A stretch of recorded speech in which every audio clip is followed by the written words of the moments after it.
Platón.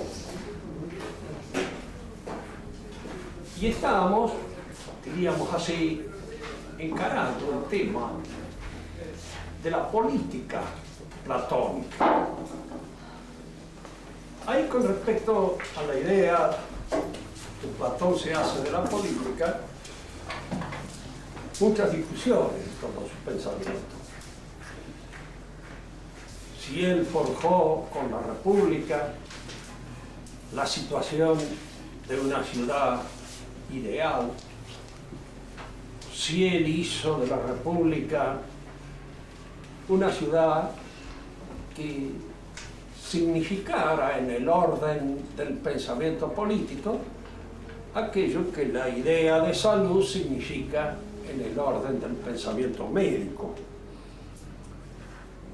Sobre esto, indudablemente, las conjeturas son muchas y todas ellas pueden ser más o menos aceptables. Hay una cosa que conviene siempre tener en cuenta. Para Platón, lo fundamental es el destino del alma humana. Y este destino del alma humana es un retorno a la patria de origen del alma.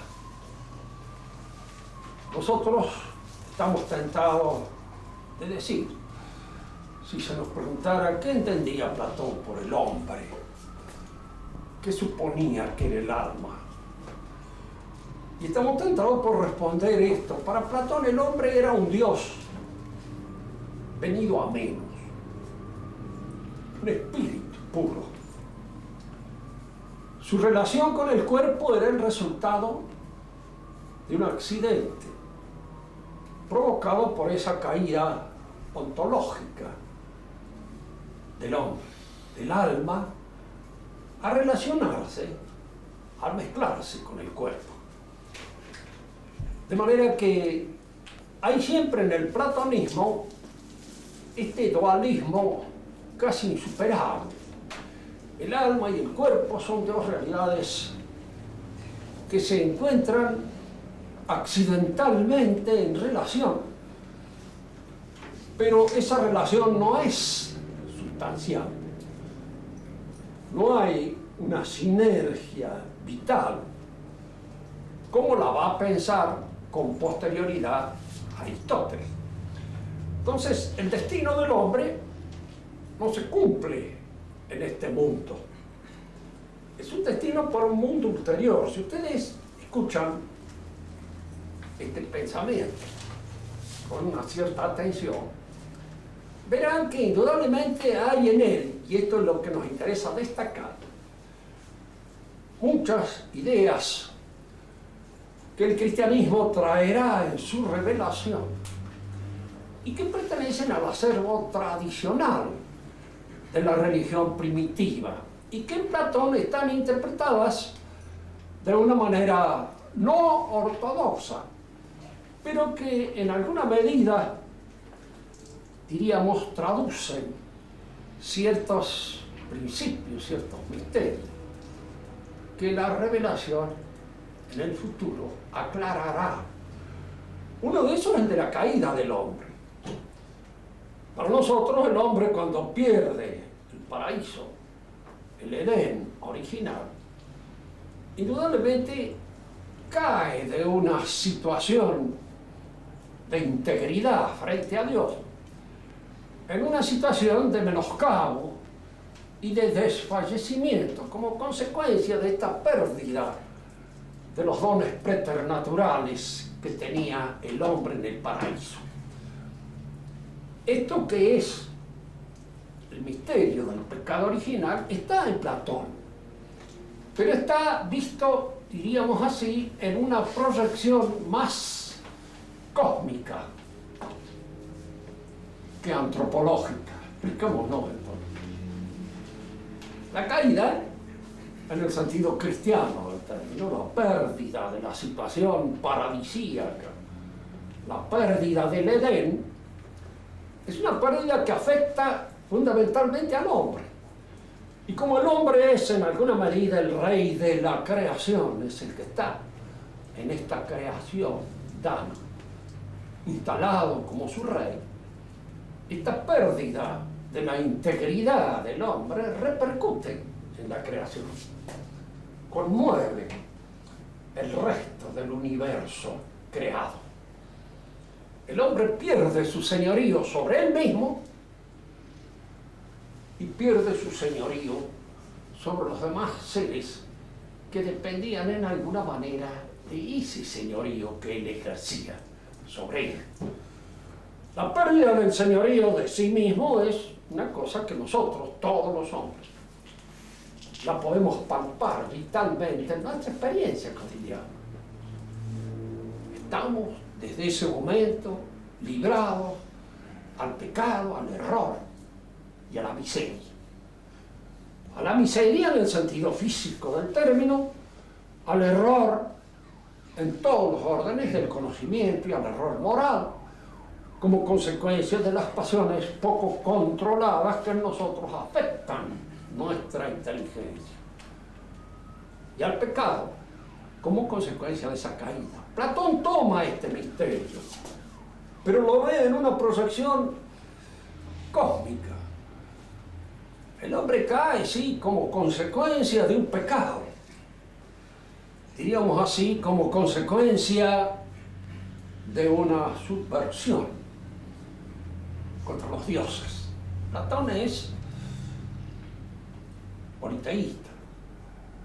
No nos olvidemos, aun cuando él, en toda su filosofía, nos va llevando casi a una concepción monoteísta del universo. No olvidemos nunca que la evolución del pensamiento religioso griego viene de un cierto monoteísmo tradicional, primitivo, primordial. Zeus es el dios, por antonomasia. Y pasa a un politeísmo como consecuencia, tal vez, de un proceso de racionalización de orden político, auspiciado por el auge de la aristocracia. Diríamos así que a la caída de la monarquía en el orden de la organización política de la ciudad corresponde una caída de la monarquía divina en el Olimpo. Y entonces un ascenso de todos estos otros dioses que pueden ser concebidos pura y exclusivamente tal vez como manifestaciones de la divinidad. El paso entonces de la religión arcaica a la religión olímpica señala este paso de un monoteísmo no muy claramente sostenido, pero sí, que está en el fondo de la tradición, a un politeísmo aristocrático y aristocratizante. Y luego, cuando la filosofía se inicia con este proceso, no olvidemos, a mi criterio, ¿no? Por supuesto, son opiniones y pueden ser discutidas. Hay muchos conocedores de la filosofía griega, mucho más que yo, que no admiten esto, pero otros sí. Y yo me atengo a estos otros porque de alguna manera coinciden con el proceso tal como a mí se me ofrece en consideración. Es decir, la filosofía nace con el propósito de averiguar qué es el centro divino, qué son los dioses, qué es lo que es digno de los dioses. Y este propósito está llevado no como una reflexión racionalista que hace caso omiso de toda la tradición religiosa, no. En Grecia, tanto Sócrates como Platón y posteriormente Aristóteles piensan, diríamos así, para tomar una expresión cara a San Pablo, con temor y temblor religioso. Piensan bajo, en alguna medida, el influjo de la fe tradicional. ¿Están con eso?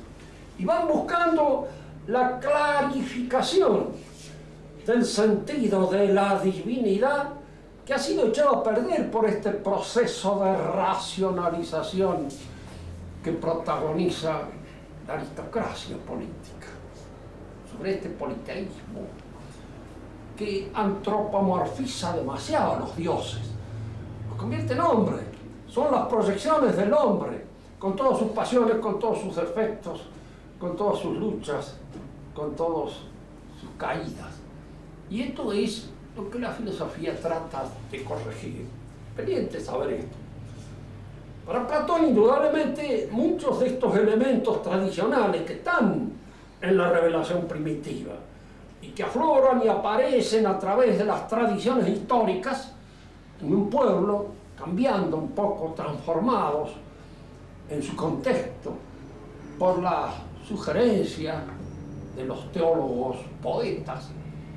Digo que el término teólogo en un principio se refería a los poetas. El poeta embate, es decir, era en alguna manera un poco profeta y un poco teólogo. Y cuando Platón y Aristóteles mismos se refieren a la tradición religiosa, hablan de las palabras antiguas, palabras legetai, dichos antiguos, que están transcritos en los libros de los poetas. Son los poetas los que transformaron esto, los que transmitieron esto. Queriendo también aclarar esto, en parte, como una aclaración subsidiaria, pero que viene a tema. Se escribía en verso al principio. Digamos así que en Grecia aparece recién la prosa como consecuencia de los diálogos platónicos. El que introduce la prosa en Grecia es Platón. Introduce la prosa. Pero antes se escribía en verso.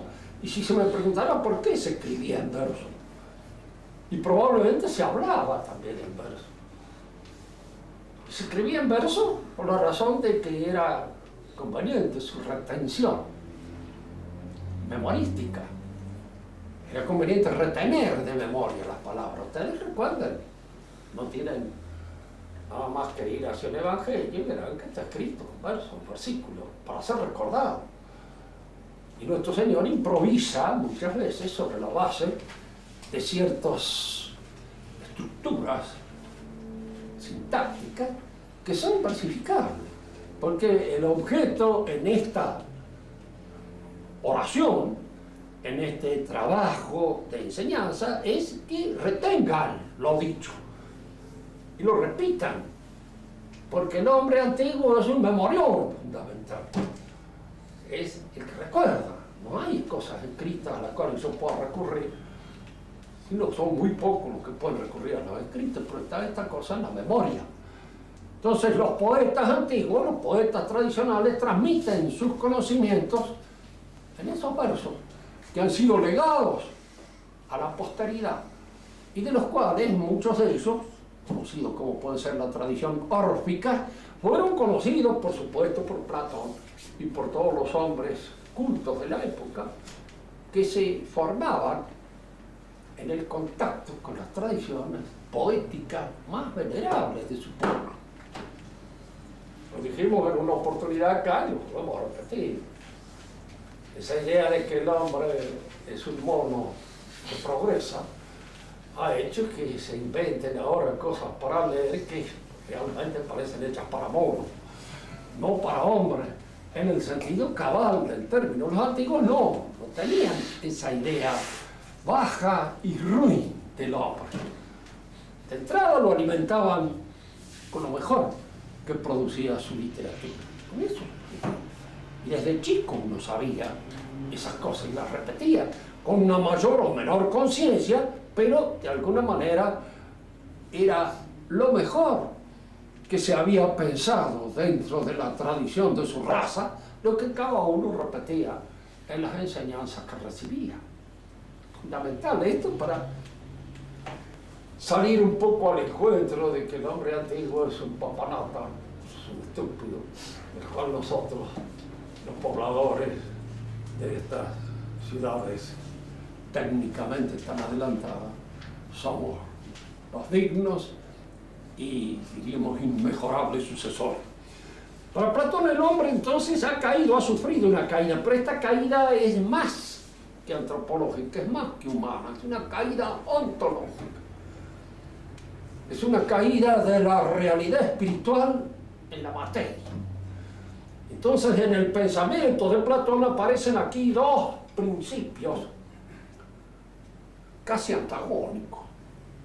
Lo que es espíritu. Lo que es el espíritu. Y la materia no es. Es el no ser. Es de alguna manera aquello que resulta ininteligible, no racionalizable. Y por no ser racionalizable no es, porque para Platón es lo que es racional y racionalizable. Habíamos presentado la idea de que Platón se inspira en las matemáticas. Porque en las matemáticas sucede esto. El triángulo es una noción, es una definición.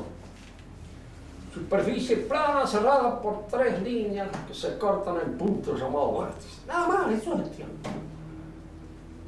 Y ese triángulo de madera o ese triángulo de tierra que yo vi, bueno, hay en él un aspecto irracional que no entra de ninguna manera en la superficie del triángulo, que queda fuera de la consideración, porque no es triangular propiamente hablando. Así, si quiero ubicar el tronco de un árbol, tengo que reducirlo a un cilindro puro. Si quiero medir un terreno triangular, tengo que reducirlo a un triángulo puro. Y las partes que se escapan, que desbordan la noción triangular, pues eso no se cuenta. Es prácticamente nada, queda fuera del proceso de racionalización.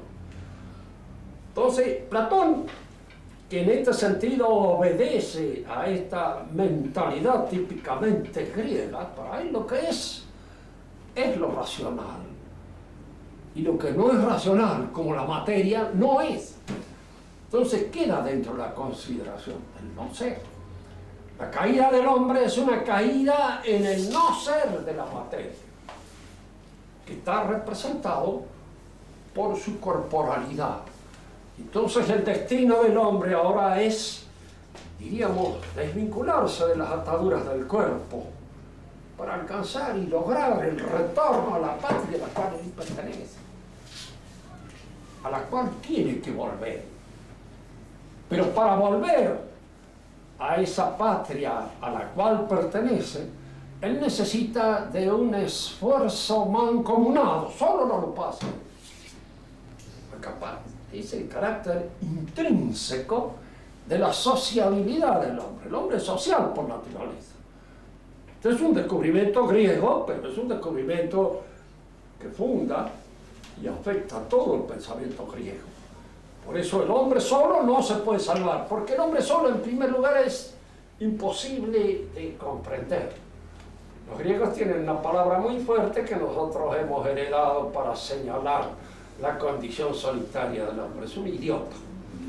El hombre solo es un idiota, no es un hombre.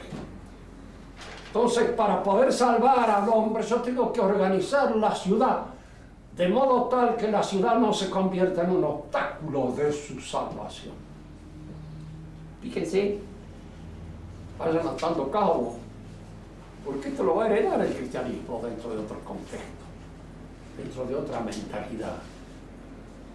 Ogna instaurare in Cristo de San Pío X no significa otra cosa sino organizar la ciudad de modo tal que la ciudad no se convierta en un obstáculo para la salvación. ¿Y cómo puede ser la ciudad un obstáculo para la salvación? Aquí es donde conviene seguir la reflexión de Platón. La ciudad es una proyección del alma humana en alguna medida. Tanto que podemos decir, para Platón, la justicia, que es la virtud por antonomasia, la virtud cumbre en el pensamiento platónico, es la armonía en todas las acciones. Cuando esta armonía reina en el alma humana, hay en ella justicia. Y el alma humana se proyecta en su relación con los demás y establece una relación de justicia con los otros. Entonces, cuando las almas son justas y se proyectan justicieramente sobre los otros, se proyectan con justicia hacia los demás, la justicia reina en el cuerpo social. Y entonces en el cuerpo social hay armonía. Y acá hay una suerte de sinergia constante entre la justicia del alma y la justicia de la sociedad. Cuando se pierde una, se pierde la otra. Proyecta una sobre la otra. Porque la ciudad es como un alma agrandada, grande. Y el hombre es un alma reducida. Pero si el hombre no encuentra en la ciudad un ámbito de justicia adecuado para que en él se ajusten sus pasiones y reine la justicia, indudablemente la sociedad corrompe a los hombres, como el hombre corrompe a la sociedad. Aquí la corrupción es mutua. Una sociedad corrompida corrompe a los hombres. Corrompe a los hombres en la medida en que estos caen bajo su influencia. Y entonces el objetivo de toda idea política es organizar la ciudad de modo tal de que las apetencias, las pasiones, todos esos elementos que tienen una inmensa relación con el comercio, fíjense que Platón hablaba de la ciudad henchida de deseos, es decir, es la ciudad de consumo, la sociedad de consumo. ¿Qué es la sociedad de consumo? La sociedad de consumo es un complejo compraventístico. Trata de excitar siempre los elementos pasionales porque son los que compran, que gastan. Un reproche muy contemporáneo que se le hacía desde Norteamérica a Rusia es que en Rusia, como reinaba en la época del comunismo, o sea ahora, a lo mejor es lo mismo, pero en la época del comunismo reinaba el terror. Y el terror no compra, decían los managers norteamericanos. ¿Por qué? Porque no hay alegría, no hay deseo de vivir. Cuando uno está asustado no piensa en el turismo, no piensa en las muchachas, no piensa nomás que en tomar un trago para ver si logra componerse y tonificarse un poco de manera que lo único que se vende es vodka, si no se realiza clandestinamente. En cambio la ciudad, henchida de deseo, la ciudad es la que vende. Y lo que más se vende es todo aquello que está relacionado con el erotismo, lo que está relacionado con los elementos pasionales que trae la composición del deseo. En Norteamérica la gente que tiene poca plata compra, y tiene cosas, ¿no? Incluso las cosas que tiran en la calle en un momento determinado pueden servir para amueblar una casita de nuevo. No tiene más que buscar y lo encuentran allí todos los partos que han quedado fuera de moda. Ya esto no se usa más, entonces no sirve. Tengo que tener el nuevo freezer porque el antiguo freezer no sirve. Y esto, lo otro, y el nuevo freezer. Entonces uno vive acicateado por el deseo y las exigencias de la compra. Y no puede pensar en otra cosa, nada más que en aquello que satisface las inclinaciones y las apetencias sencillas. Esa ciudad es la que Platón critica. Dice que el mundo griego representa desde muchos puntos de vista lo que va a suceder posteriormente, mucho más grande, en más tamaño, en nuestra propia sociedad. Entonces, el objetivo y el propósito de Platón es organizar de tal modo la sociedad que no impida esa liberación del alma humana.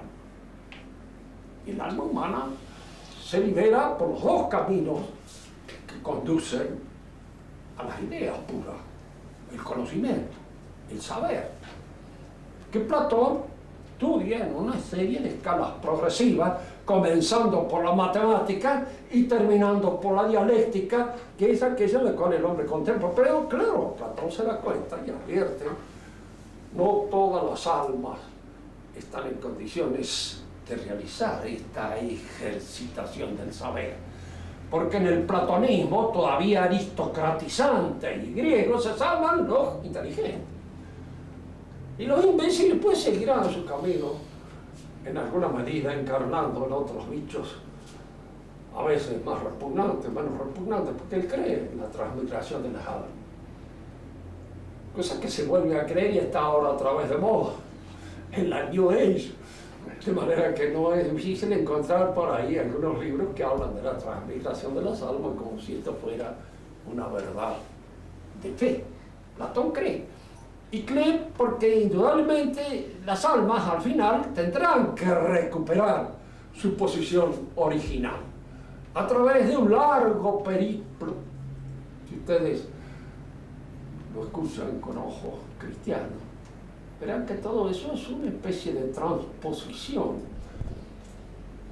al orden de la fábula del purgatorio, porque las almas pasan por ese purgatorio que es la transmigración de las almas en diferentes cuerpos viles hasta que vuelven a recuperar su verdadero sentido y se liberan. Pero para liberarse, fundamentalmente hay que organizar una sociedad de modo que lo haga posible y que en ella esta posibilidad se inscriba en una pedagogía permanente. Cuando uno examina los elementos históricos que han servido para la composición del platonismo, uno se encuentra siempre con el modelo espartano. No porque los espartanos hayan organizado la sociedad de una manera tal que permitía la eclosión del alma. No, el espartano no se preocupó de esto, pero organizó la sociedad como una escuela. Sí, la sociedad espartana respondía a una exigencia fundamentalmente pedagógica. Hicieron una cosa que Platón también admite que debe hacerse. Desterraron el dinero. Como hablábamos en unas clases anteriores. El dinero es el principio de toda la corrupción. Diríamos que si se usa como un medio de intercambio, nada más.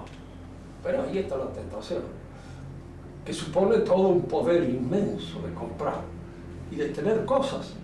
Y no solamente de comprar cosas, sino de comprar personas, de comprar realidades, almas, o lo que fuera. Y entonces el dinero se convierte en una fascinación que trae como consecuencia la corrupción total de la ciudad. Y los espartanos lo desterraron al dinero de la ciudad. Ellos cayeron indudablemente en una suerte, diríamos, de monoideísmo, en el sentido de que se cultivó solamente una virtud, la virtud de fortaleza o del coraje para la organización guerrera, porque la sociedad superior que dominaba en Esparta era la de los guerreros, la comunidad de los guerreros. Pero Platón lo toma como modelo en alguna medida, superando aquellos inconvenientes, aquellos desfallecimientos que son propios de la sociedad guerrera, para convertirlo en una sociedad de filósofos, de sabios. Y vuelvo a insistir, para que las ideas de Platón no caigan en un ambiente un poco ridículo, que el filósofo no está pensado como nosotros pensamos que es el filósofo en la actualidad. El filósofo en la actualidad es un profesor erudito que escribe cosas que él y dos o tres como él lee, nada más, que el resto de la gente no las lee porque no se puede leer, y que de alguna medida, diríamos, en ese círculo clauso donde se realiza toda esta filosofía de erudición, escriben todos esos artículos para revistas, que es la filosofía de revista actual. El hombre antiguo no pensaba así. Tomemos un ejemplo, por ejemplo, San Agustín, cuando habla de Plotino, encuentra que Plotino había dado ya una idea de lo que era el misterio de la Trinidad. Nosotros podemos buscarlo en Plotino y no lo vamos a encontrar. ¿Por qué? Porque San Agustín lo leía como cristiano. Y casi podríamos decir, no le importaba lo que Plotino había dicho él efectivamente, sino aquello que le sugería a él como cristiano. Y lo leía en cierto modo, no como el erudito que está realizando un balance exhaustivo sobre lo que este pensador pensaba, sino como aquel que va buscando el alimento de otro pensador, como aquel que quiere incorporar a su propio sistema los elementos incorporables del sistema que está estudiando o que está viendo. El hombre, el filósofo antiguo, pensaba un poco así: el nuestro es un albacea testamentario, es un hombre que está haciendo pura y exclusivamente lo que podríamos llamar el testamento de los antiguos, diciendo esto me interesa tal. Y por eso aparece esa preocupación fundamental por la cita exacta, bien hecha al pie, por esto y lo otro. Esto dijo esto y no dijo ni una palabra más porque acá está determinado. Los antiguos no lo hacían eso. Uno tal dijo esto, y esto en realidad es lo que dice él. Porque cuando Santo Tomás mismo estudia a Aristóteles, lo incorpora al pensamiento cristiano. Y no se preocupa excesivamente por lo que Aristóteles efectivamente dijo. Cuando Santo Tomás toma las 5 pruebas de la existencia de Dios dadas por Aristóteles, él está hablando del Dios cristiano, y Aristóteles no.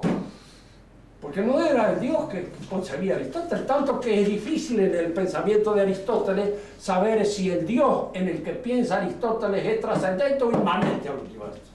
No está claro. Y en Santo Tomás sí, por supuesto, porque él es el heredero de una tradición teológica que él trata de esclarecer, pero él lo usa Aristóteles en ese sentido.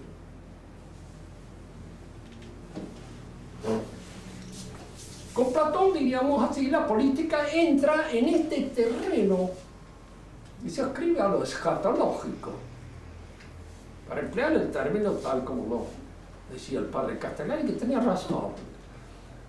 Escatón es propio de los fines, y escatón es basura, porquería, caca. Y esto no es lo mismo entonces escatología que escatología. En nuestro diccionario aparece como si fueran las dos cosas lo mismo, lo cual es una ambigüedad muy bromada, difícil de sostener, porque ¿qué es? El término mejor sería recuperar la raíz griega, escatón, y decir escatología, como lo proponía el padre Castellani. A mí me parece, a mí me ha convencido, y lo uso siempre en ese sentido. Hay entonces en Platón una organización escatológica de la ciudad. La ciudad está hecha, organizada para que el hombre se salve, para nada más. Diríamos aquí con aquella rudeza vasca con que lo decía San Ignacio de Loyola, ¿sí? Que el hombre ha sido hecho para conocer, para servir a Dios, para nada más. Todo lo demás son.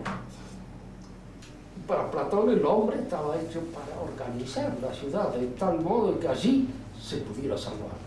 Y no que allí reinara una situación caótica e injusta que hiciera imposible la salvación. Aristóteles se formó en el platonismo, fue discípulo de Platón y perteneció a la Academia Platónica, que era una especie de institución internacional en la época en que Platón vivió, que él la dirigió y la organizó. Muchos hombres de las distintas partes del mundo griego se formaron en la academia y tuvieron en la academia un determinado prestigio que luego transportaron a los distintos países en los que estaban. Aristóteles entró en la academia, según uno, cuando tenía 17 años y según otro cuando tenía 13. Supongamos que es más posible que haya entrado cuando tenía 17. Era hijo de un médico que perteneció a la corte de Amintas II en Macedonia. Y como médico él heredó, porque claro, en aquella época las profesiones, las artesanías se heredaban. Y tenían una suerte de organización de tipo religioso, que fue transportada incluso en la época medieval, y donde ciertas recetas, ciertas tradiciones, ciertos modos se transmitían de padres a hijos. Y se transmitían y se mantenían, digamos así, rigurosamente en este grupo humano en el que se realizaba la profesión, que era como una organización eclesiástica la que tenía la mayor parte de las profesiones. Incluso a veces había gente que podía saber, por ejemplo, pongo un caso, el que aparece designado en Homero, de hacer las llantas de los carros. Las llantas son de hierro, de acero, y se ponen en las ruedas del carro, se las lleva bien al rojo y luego cuando se enfrían quedan apretadas, contraídas. Un hombre de campo puede más o menos hacerlo, pero le falta el aspecto del encantamiento, los rezos que hay que hacer especiales para que las cosas queden bien, porque si no, no queda bien.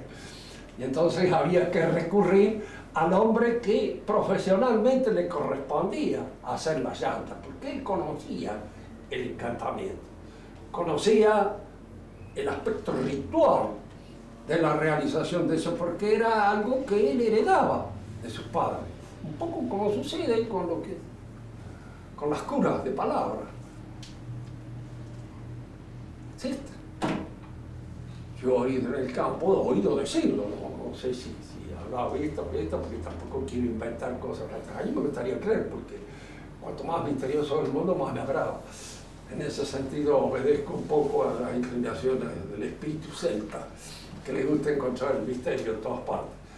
Pero se curan los caballos del gusano por la pisada, pero hay que decir algunas palabras que se transmiten por iniciación especial, y que no pueden ser dichas nada más que a alguien que las va a aprender, pero en el respeto, y no para usar eso para enriquecerse ni para ganar dinero, porque si no, no sirve, le encanta no. Se curan el gusano del caballo, lo curan, no sé, o no lo curan. Pero nosotros nos encontramos, hay incluso un libro muy interesante de un médico español, Aína Entranco, que ha escrito sobre la curación de la palabra en la época antigua. Un libro interesante, muy lindo, sobre todas estas cosas que se transmitían así. Aristóteles recibió una tradición médica y por ende una mentalidad que podríamos llamar biológica, para concebir las cosas. Y esta mentalidad biológica es la que va a introducir el cambio cuando él use a la biología como ciencia rectrix en su pensamiento filosófico con respecto a Platón, que utilizó la matemática como ciencia rectrix. Ahora, la pregunta que nos podemos hacer es esta, porque Platón vivió hasta los 40 años en la compañía. Aristóteles vivió hasta los 40 años en la compañía de Platón. Cuando murió Platón, Aristóteles tenía 40 años.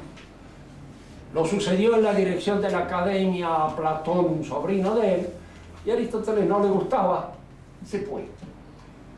Salió de la academia.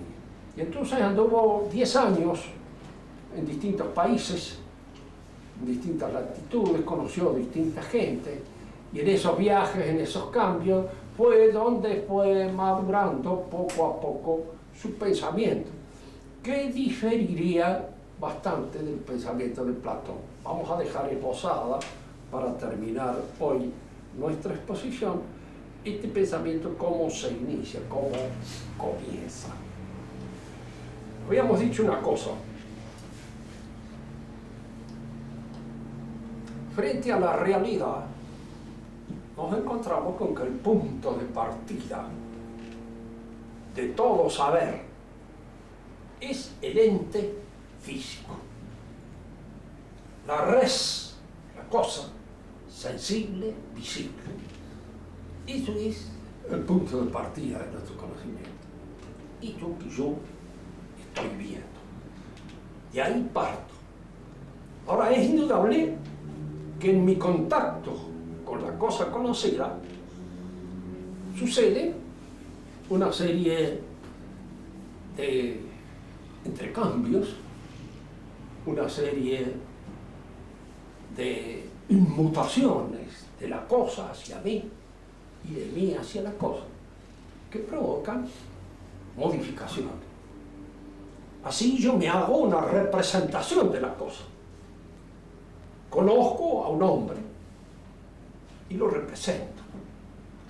Lo represento mediante conceptos, juicios, argumentaciones, raciocinio. Todo eso es del orden de la representación. Ahora, es muy fácil, cuando estoy operando mi conocimiento de las cosas, confundir mi representación con la cosa y caer en lo que se llama un logicismo, porque la representación pertenece al orden de la lógica y la cosa pertenece al orden óntico, al orden real, está fuera de mi mente.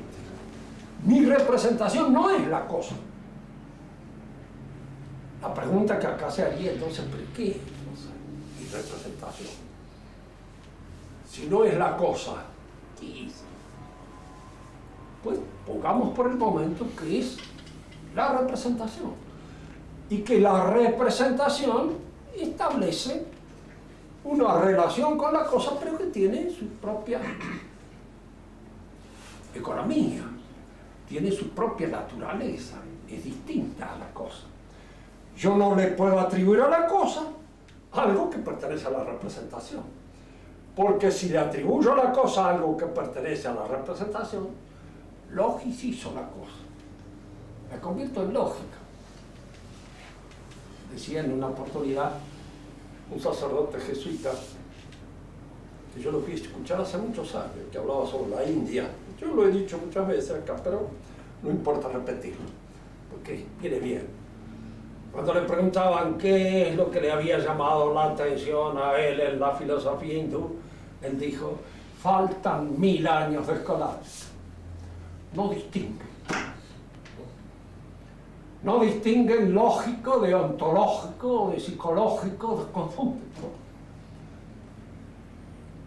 Yo digo, para los que estamos en estas clases, que espero sean lo más formativas posible, que hay que distinguir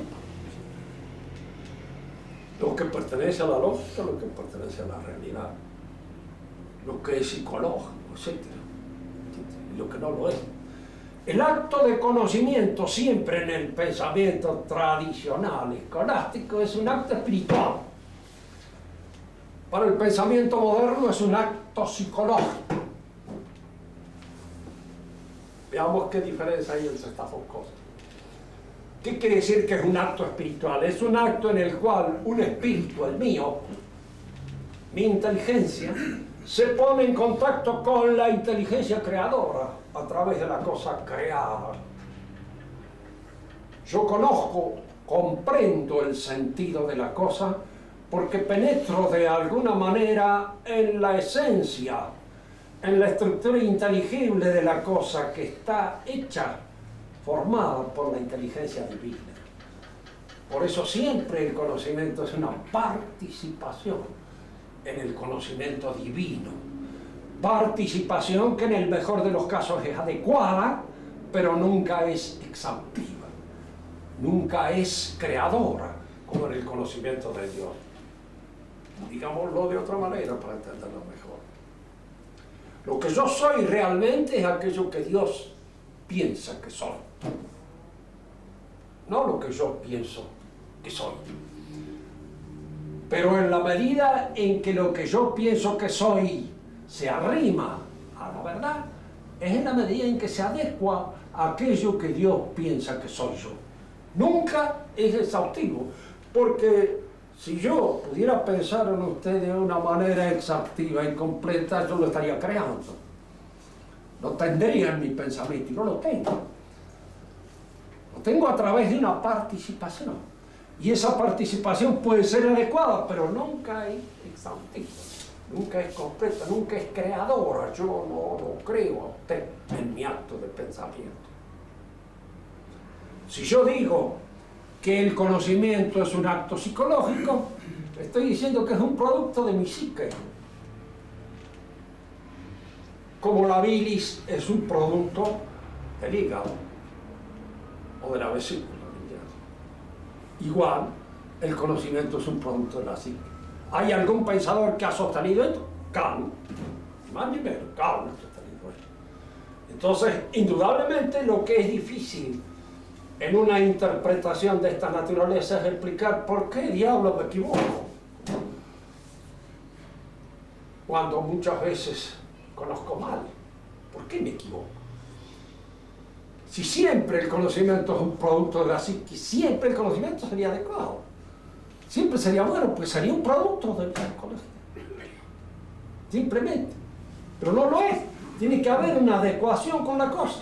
Y si no la hay, es porque esa adecuación se realiza entre lo que yo pienso y lo que la cosa es, que son dos parámetros que tienen diferentes medidas. La medida de mi conocimiento es lógica y la medida del saber de Dios es óptica, sostiene a la cosa en su realidad. Yo me hago una interpretación que puede ser adecuada o no adecuada. Volvamos sobre esto en cuanto entremos en el camino de Aristóteles en la próxima clase. Volveremos a insistir sobre estos aspectos para ir conociéndolos y sobre todo ir distinguiendo entre lo que es lógico, lo que es ontológico, lo que es propio de la realidad y lo que es propio de mi manera de conocer la realidad. Eso es importante. Lo que es propio de la lógica y lo que es propio de la gramática, porque ahora se confunde también eso. Para el pensamiento moderno, toda la verdad está en la proposición judicativa. Y es un gran pensador moderno, Foucault, maricón además. Sí, claro, casi todos los pensadores modernos parece que no por ese lado, que otro lado. Y esto ven el mundo al revés, como ven todas las cosas. Y entonces, de alguna...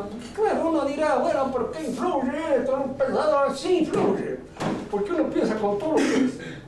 Con todo lo que es. Entonces, todo lo que es, de alguna manera, se traduce en el pensamiento. Y Foucault dice que el hombre le da sentido a todas las cosas, pero el que no tiene sentido es él. Esta es una conclusión un poco desesperante. Y es una conclusión muy linda porque es una justificación a posteriori. Porque que yo sea varón es una cosa que yo lo decida. No está decidido por la naturaleza. Está decidido por mí en un acto de voluntad y puedo yo no querer ser del todo varón y mantenerme en esa ambigüedad en la que no sé nada, porque realmente los desgraciados no quieren ser varones, pero tampoco son mujeres. Lloran por serlo, pero no lo son. Y entonces, en algunos digo lloran por serlo porque era Federico García Lorca, pobrecito, el que lloraba una vez que se le había ido un compañero. Y entonces el amigo le decía, pues sos loco. Vos te comportas con respecto a él como si fueras una mujer y no sos una mujer. Sí, es que no era, pero se comportaba, había allí una fundamental, diríamos, distorsión de la personalidad que supone un desequilibrio psíquico. Claro.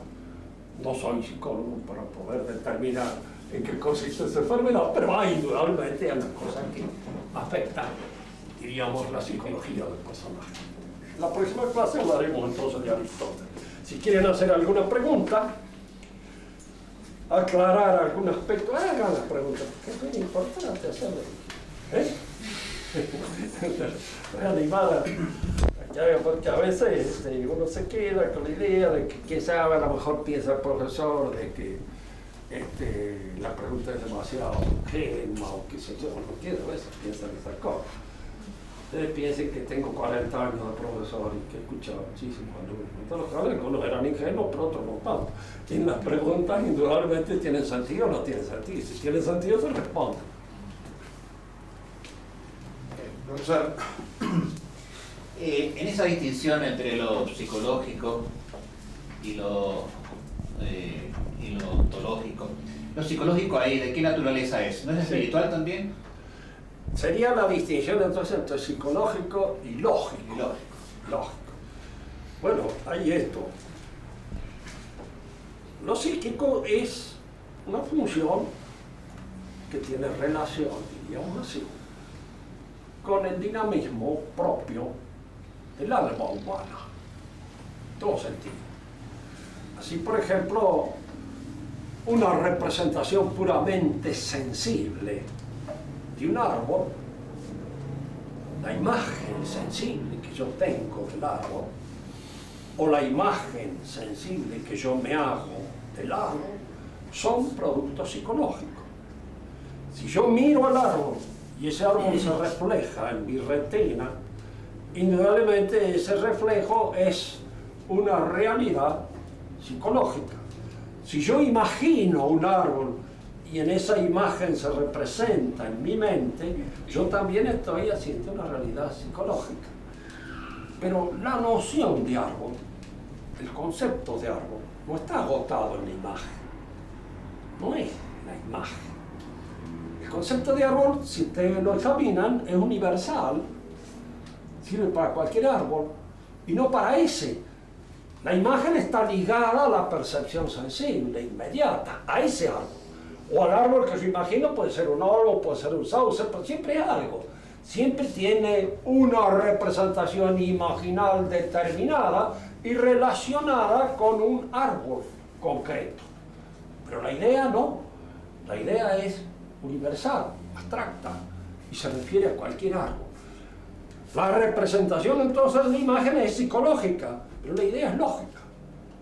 La idea pertenece al orden lógico, entra en el orden de lo lógico. Y uno se me va a decir, bueno, pero ¿en qué se diferencia ahora el orden de lo lógico de la gramática o de la palabra con que lo expreso? Cuando digo árbol, bueno, yo puedo decir árbol en muchos idiomas. Y siempre la representación es la misma, la que yo me hago. Lo puedo decir en francés, lo puedo decir en inglés, lo puedo decir en italiano, lo puedo decir en latín, es decir, bueno, varios idiomas decir árbol. Álvaro, árbol, bull, cualquier cosa, siempre es el árbol. La representación no cambia, pero modifico la palabra, de manera que no puedo confundir la palabra con la representación, porque la representación es otra cosa.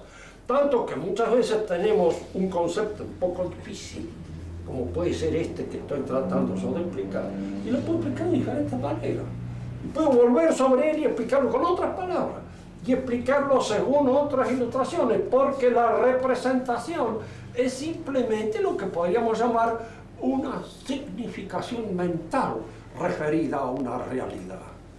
Pero tal como esa realidad aparece en mi mente, no tal como esa realidad es independientemente de mi mente. Porque una cosa es la realidad y otra es la representación que yo me hago. Aunque la representación tiene que estar fundada en la realidad. O sea que no conoceríamos nunca la realidad tal cual es, no simplemente su representación. Claro. Claro. Ahora, hay leyes de la representación. Ahora, en estas cosas, en esa tarea filosófica, muchas veces es lo que sucede con Platón. Confunde la representación con la realidad. Entonces, para él la realidad es una representación proyectada. Es una idea. Eso es lo verdaderamente real, es la idea. Entonces, hay una confusión de la lógica.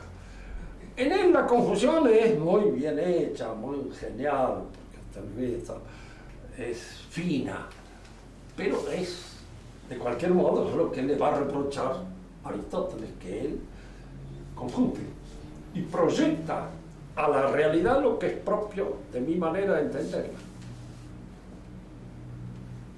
Por eso creo un mundo, un cosmos, no todo, que Aristóteles no existe. ¿No es?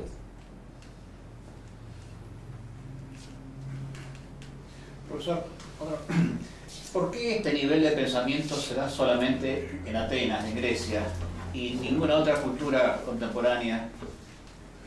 Yo le contestaría con una cosa pues, ¿por qué nuestro Señor nace entre los hebreos y no en otro lado? Son los misterios de la realidad, que es así.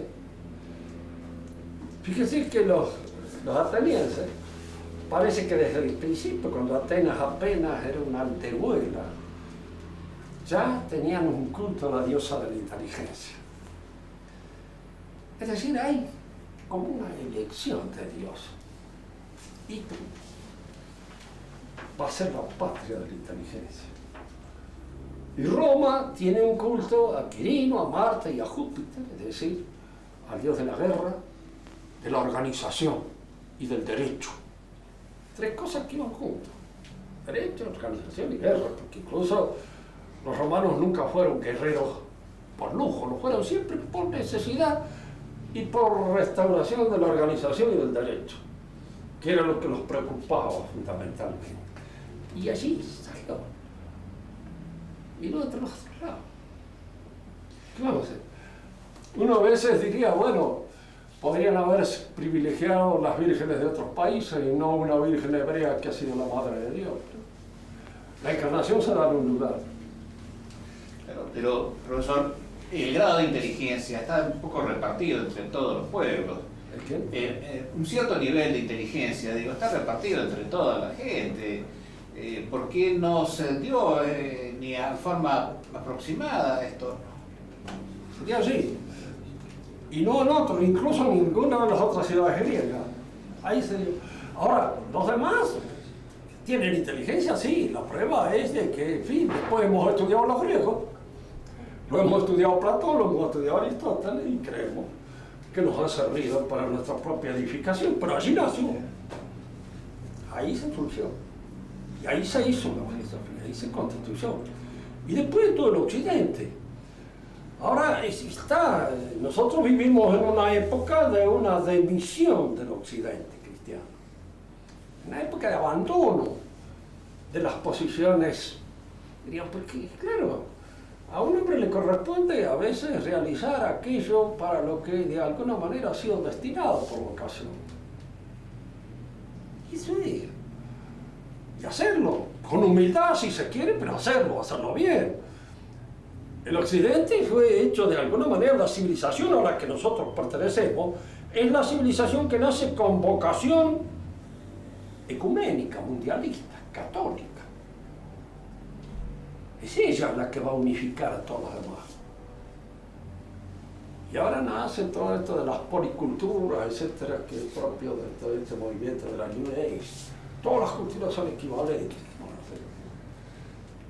Claro, idiota, es como decir todas las medicinas son equivalentes. Y lo mismo es usted que lo curen con un buen médico, que le pongan un emplasto con una cataplasma cualquiera y lo manden al otro mundo con unos ensalmos en distintos idiomas. No, es una ciencia, hay que escandirla en función de lo que realmente se sabe y ver el valor que las cosas tienen. Profesor, en Platón, esa idea entre un mundo espiritual, digamos, fundamentalmente bueno y un mundo material fundamentalmente malo, ¿tiene algo que ver con esa religión persa de aquellos tiempos? Mire, hay en esos lo que podríamos llamar una especie de analogía, que posteriormente aparece en la gnosis de una manera clara, tanto por influencia de los persas como por influencia de Platón. La gnosis se hace mucho a la influencia de Platón. Y la gnosis actualmente está de moda otra vez de nuevo. Como están de moda todas las confusiones, todo lo que lleva a la confusión. Lo que no está de moda en la actualidad es la precisión, la discriminación. No se habla de discrimina. Si usted no empieza por discriminar, no conoce. ¿Cómo no va a discriminar? Así que usted tiene que elegir entre una muchacha y un muchacho, no discriminan. Pero y hablan ese idioma imbécil que se transcribe en todos los diarios y en todos lados, como si discriminar fuera. Decir, bueno, muy bien, nos dirán a nosotros, un negro es un hombre, igual que un blanco. De acuerdo, estoy de acuerdo. Pero uno es negro, el otro es blanco.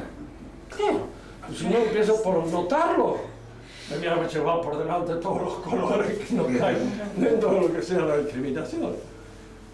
Ya lo dijo Martín Fierro, ¿no lo dijo? Dios hizo al negro y al blanco sin distinguirlos mejor. Les mandó iguales dolores bajo de una misma cruz, mas también hizo la luz para apreciar los colores. ¿Cómo lo va a discriminar? Lo que pasa es que se crea en una civilización blanca la situación del negro a veces embromada. Entonces le gustaría no ser negro. Y es negro. ¿Cómo va a ser razón? Le gustaría no ser, bueno, muy bien, pero lo es. Lo que hay que llegar es a la conclusión de que, bueno, mismo se acepta uno como otro y se le da la posibilidad del valor humano que debe tener, que eso nos ha enseñado la Iglesia siempre. En nuestro país nunca hubo ningún problema en ese sentido, salvo la pelea de Martín Hierro y el Moreno.